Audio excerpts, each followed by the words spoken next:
welcome to my channel. My name is Martine, and if you are new here, I do videos on Vedic astrology mainly, but also with some tropical insights, and I focus on both relationship and natal astrology. And if you like this video and you would like to hear more content from me, please like, subscribe, hit the notifications bell to see when I will post a new video.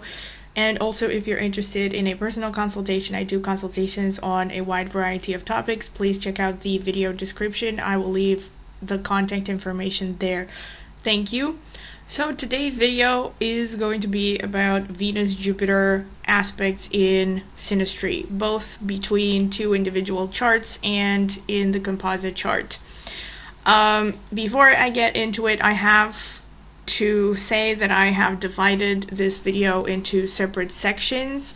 So I'm going to talk about first the Venus-Jupiter aspect in general in synastry, and I'm going to talk about it in the composite, and then I'm going to be looking into more detailed description for various types of scenarios that can happen when it comes to this aspect, based on individual chart placements and based on the signs and positions of Venus and Jupiter and in every chart, in each person's chart. So first of all, Venus conjunct Jupiter, what does it mean as a general aspect in synastry? It's generally a good aspect. However, you need to always bear in mind the fact that Venus and Jupiter are actually natural enemies. But it's not like the worst enemy relationship. Probably the worst enemy relationship in astrology is between the Sun and Saturn.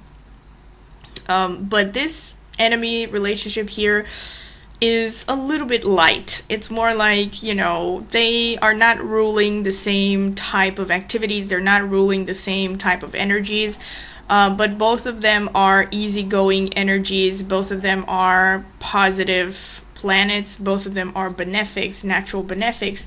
So even though they are natural enemies, when they are in conjunction or in positive aspects, they tend to bring positive results. So, for instance, let me start. Right. So, what does Jupiter stand for? Jupiter stands for knowledge, it stands for wisdom, it stands for good luck, wealth, liquid wealth. It stands for higher education, it stands for spirituality, religion, philosophy, everything to do with higher knowledge. It rules education from the level of PhD and upwards, or specialized courses and high teaching positions. It also rules teaching, by the way. And higher knowledge, higher forms of knowledge. Everything that you would think of as higher knowledge is to do with Jupiter. Jupiter also is an expansive energy. It is masculine. It rules, adventurousness. It rules exploration, whether it's physical or mental. And it rules basically acquiring wisdom in general and seeing things from the big picture.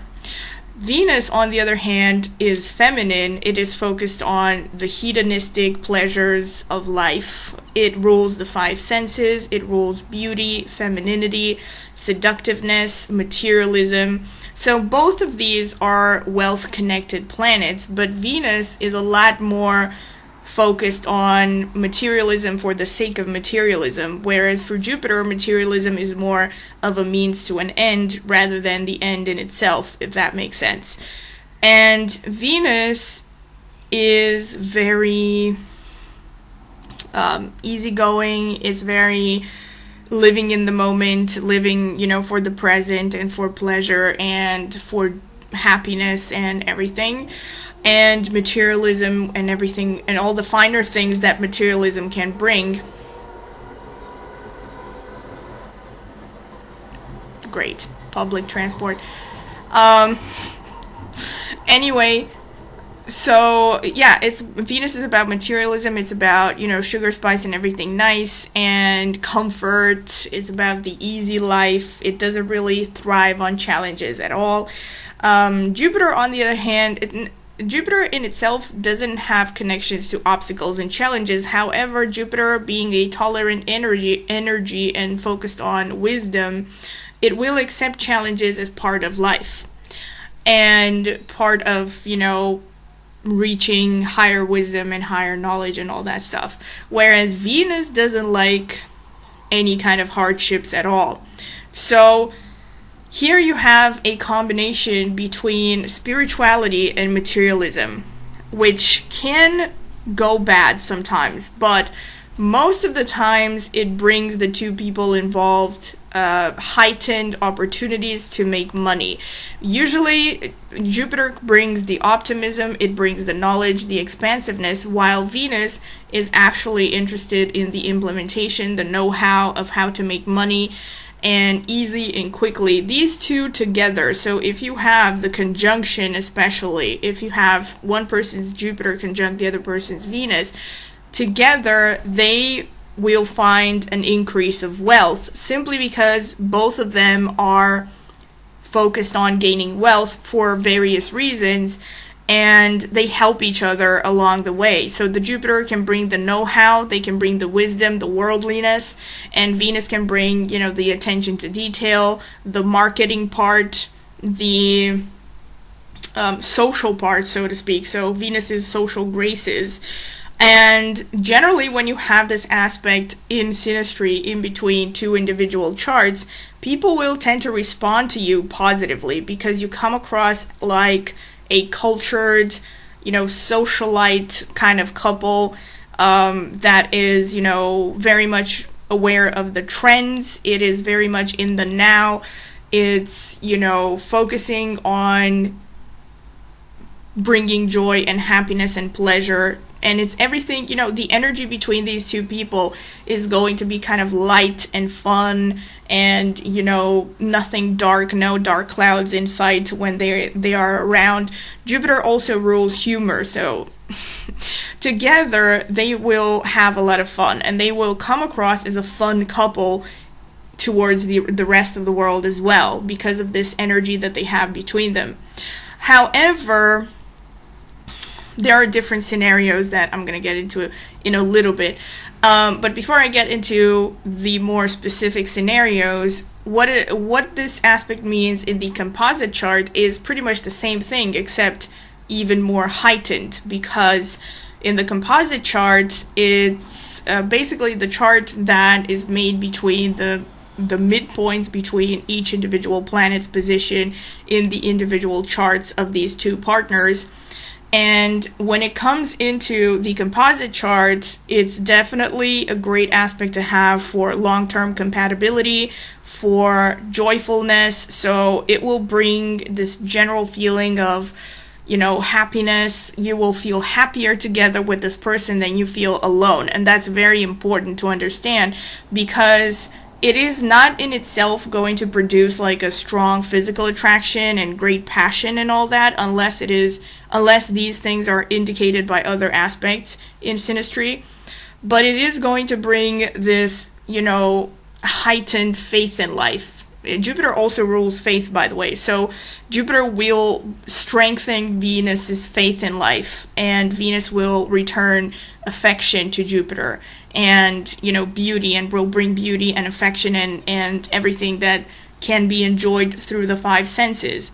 So they both appreciate each other. And in the composite chart, people will respond to you even more positively because you have this energy as a couple, and as a result of the fact that you are perceived positively, people will tend to, you will, as a couple, have better opportunities because people will tend to trust you. They will tend to see you as a really, cool couple. And you might have increased opportunities. People will help you out. They'll give you job recommendations. They'll help you get an apartment. Whatever it is, they will help you. So socially, you will have a lot to gain if you have this aspect in synastry, whether it's between two charts or whether it's in the composite chart.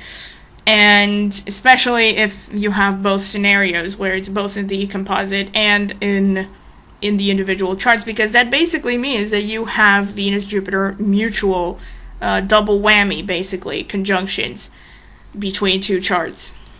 So one person's Venus is conjunct the other person's Jupiter, and one person's Jupiter is conjunct the other person's Venus, and so on.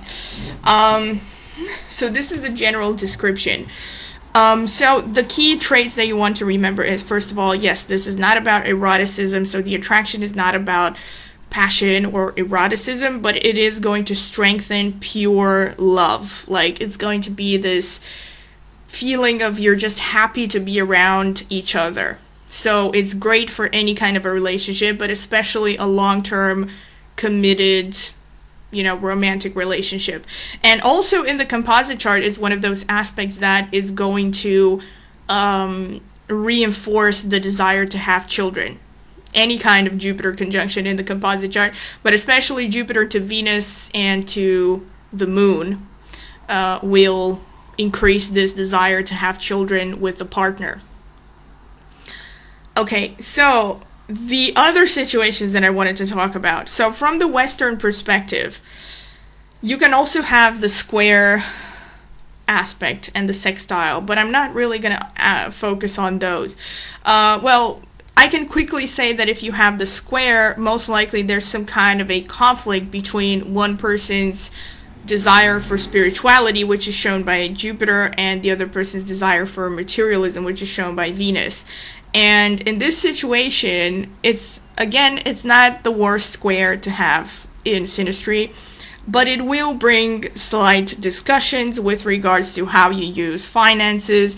It could be that the way that the Venus person is using their finances or their attitude towards money and expenses and all the finer things in life come into conflict with Jupiter's long-term vision and goals and spiritual and moral principles, So this could bring kind of some friction there, but it's not the worst friction to have in a relationship, and it can be easily managed if you have honest conversations about each other's different views, and of course reach a compromise, hopefully.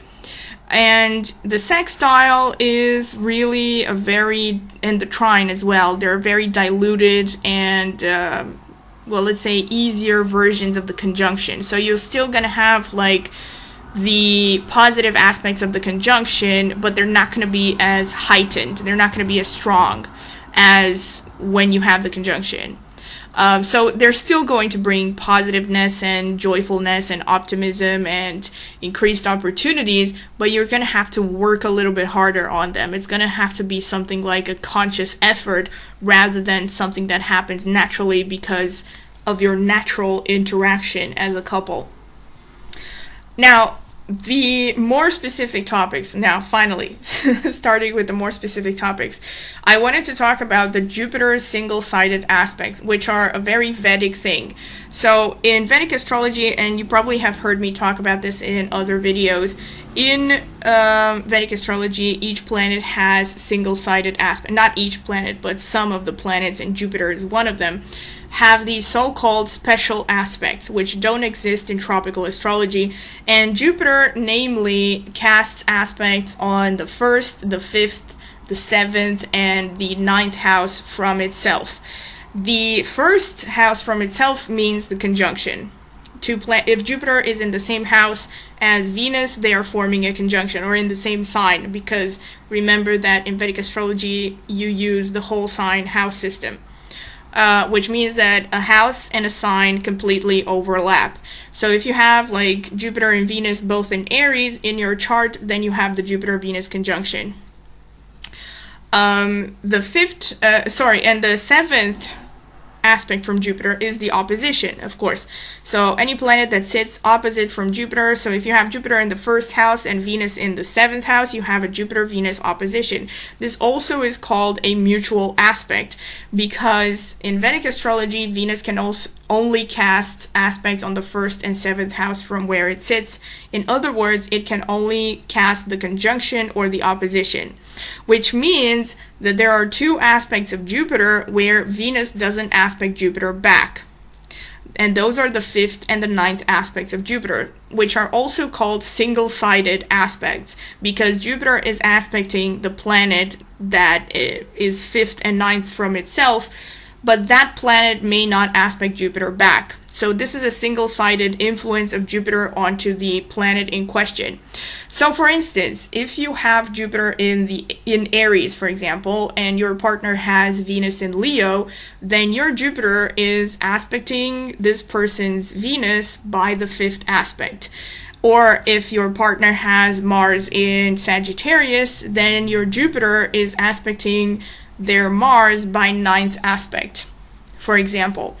So these are special aspects, and both of them are positive because it's Jupiter. Of course, it depends also on the Jupiter's placement. The stronger the Jupiter is, the stronger the influence will be. And also, the tighter the orb is between these planets, the stronger the aspect will be. For example, if Jupiter is in 10 degrees Aries and Venus is in 15 degrees Leo, then it will be a really strong aspect. But if Venus is in 25 degrees Leo, it's not going to be as strong of an aspect, and in fact it will be barely felt, let's say.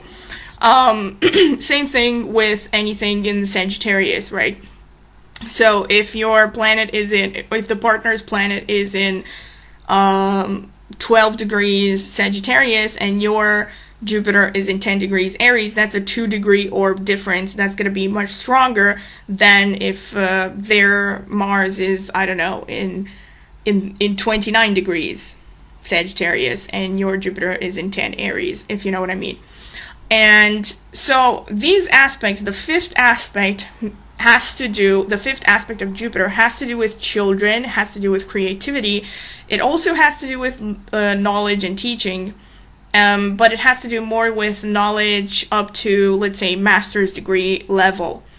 And it also has to do with speculative business, for instance. So when one person's Jupiter is aspecting the other person's Venus by 5th aspect, it basically shows that Jupiter is influencing the Venus person's energy in a positive sense. It is basically brightening or widening Venus person's horizons, you know. So it is gonna, especially like I said, the 5th aspect is going to bring the Venus desire to have children, for instance, to the forefront. Or they're gonna open up Venus's creative side, or they're gonna open up Venus's desire to finish their bachelor's degree or start a bachelor's degree or a master's degree. And so all these 5th aspect connected things are going to be opened up in the Venus person. And this is a positive thing for the Venus person, but the thing is, the Jupiter person is not going to directly feel any aspect from the Venus person, unless, of course, there are other aspects. But I'm talking strictly with regards to the Jupiter and Venus positions. That's why it's called a single-sided aspect, because Jupiter casts its influence on the Venus person, but the Venus person doesn't cast their Venus's influence on the Jupiter person. So these are positive, but only the Venus person feels them, basically, directly. And again, Jupiter aspecting by 9th aspect is going to bring up the Venus person's desire to, let's say, cultivate themselves with regards to spirituality, religion, philosophy. They might increase the Venus person's desire for travel, for expanding their horizons, maybe getting involved with some kind of a religious institution, depending on the Jupiter in question. And so some way the Jupiter person is going to, and also they're going to increase the Venus's sense of self-worth and the Venus's sense of faith in the Jupiter person. So the Venus person is going to feel really comfortable around this Jupiter person if the Jupiter aspects their Venus by 5th or 9th aspect. They're going to feel more confident, they're going to feel more attractive, they're going to feel more loved around the Jupiter person. The Jupiter person will always seem like someone they can trust. But always bear in mind that the Jupiter person may not feel it, may not feel the same influence, right?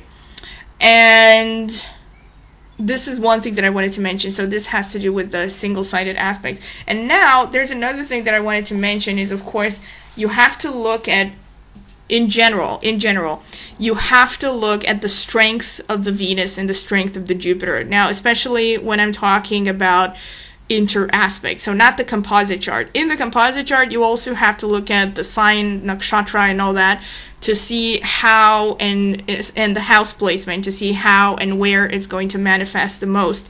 But that's going to influence your overall behavior and your attitudes and your image as a couple.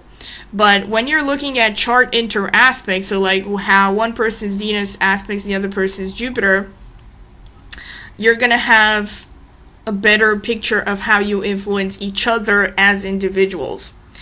And from this perspective, you have to understand, you have to figure out which one of these planets is strongest. Is the Jupiter stronger by placement, by sign, by house, by nakshatra? You also have to look at the nakshatra and the nakshatra rulers. So let me give you an example.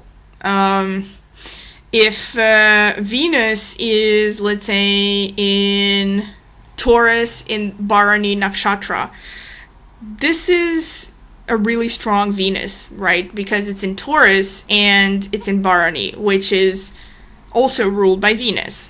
So you have both the nakshatra and the sign that Venus sits in being ruled by Venus. Venus is really strong and comfortable in this position. But Jupiter in this nakshatra is not going to be comfortable because remember, Jupiter and Venus are enemies. So Jupiter in the signs that, or nakshatras that Venus rules, is actually not in its best shape. So the things that Jupiter rules are going to be naturally kind of diminished or toned down in the signs of Venus. And this Jupiter is going to be more focused on materialism rather than the things that it normally focuses on, like spirituality, morality, and higher knowledge, and expansiveness, and adventurousness, and tolerance, and spirituality, and all that stuff. And I kind of made like a short classification when it comes to the mutual aspects. And also the mutual aspects of Jupiter and Venus, once again, are conjunction and opposition. But I'm going to look at especially the conjunction here. So when Venus is strong and Jupiter is weakened, these are the placements, Libra and Taurus. So Jupiter is going to be weakened in the signs of Venus, but Venus is going to be strong. And here you have a situation where Venus has the upper hand over Jupiter. So this relationship is going to be more focused on fun, pleasure, materialism, wealth, maybe getting a nice home, getting a nice vehicle, getting nice things, but it's basically going to be more materialistic rather than when the other situation is when Jupiter is strong and Venus is not so strong. For example, Jupiter in Cancer, Venus in Cancer.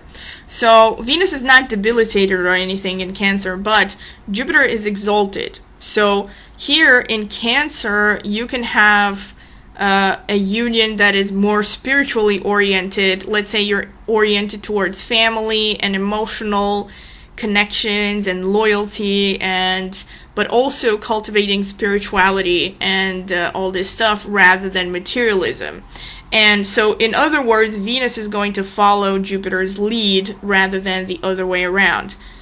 Another situation is when, let's say, Jupiter is strong and Venus is not so strong. Another example, when they are in Sagittarius. Right? Jupiter is strong in Sagittarius because this is its natural rulership.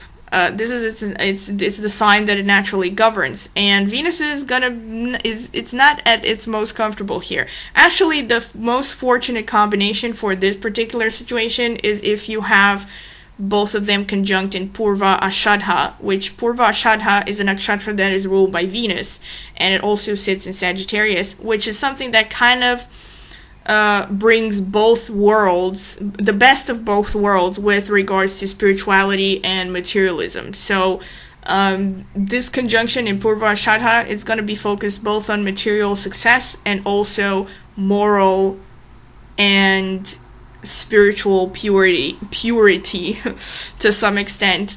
That's the best way that I can describe it. But basically, because Purva Shadha is about, it's being pure, it's like maintaining the purity of intentions, even though you are striving for success and position and all this stuff. So that's the best of both worlds. And with regards to the Jupiter-Venus conjunction in Sagittarius, actually overall, the best of both worlds for this conjunction is in Revati nakshatra or in Pisces, but especially in Revati nakshatra. Why? Because Venus is exalted in Pisces and Jupiter is in its own sign. So here both Jupiter and Venus are really strong. And here you're going to have a focus on a spiritual union.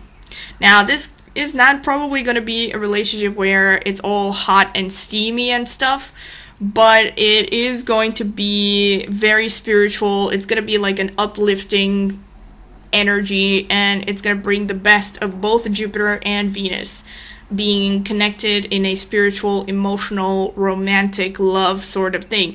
However, there is a dark side to this particular conjunction, which is that it could actually bring about things like drug addiction or alcoholism if you are not careful. But overall, most likely it's going to be a positive conjunction. So pretty much this has been it. Unfortunately, I don't have any examples of famous couples. I have tried to look for a few, but I haven't found them. I have seen this conjunction, however, a lot in consultations and readings that I have done for people in real life. And so it is out there. It does exist. And it usually brings positive results. I have never seen it bring really bad results. Even when it is not the best combination of signs, it will tend to bring some kind of positive energy between the two people. And so pretty much when it comes to other combinations of signs, so the relatively average energy for both Jupiter and Venus is found in Aquarius, Leo, Gemini, Virgo, Aries, and Capricorn. So these are signs where it's kind of like both Jupiter and Venus are relatively equal in their strength.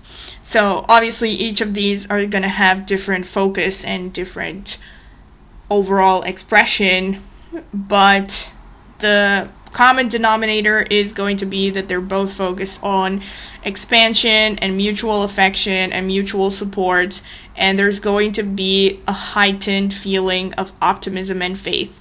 And there's going to be a correspondence between the Jupiter person's overall outlook on life and moral values and the Venus person's desire for wealth and materialism and the way that they express love and affection. So this has been it, and I hope you have found it useful. Once again, if you liked it, if you didn't like it, please comment in the comment section.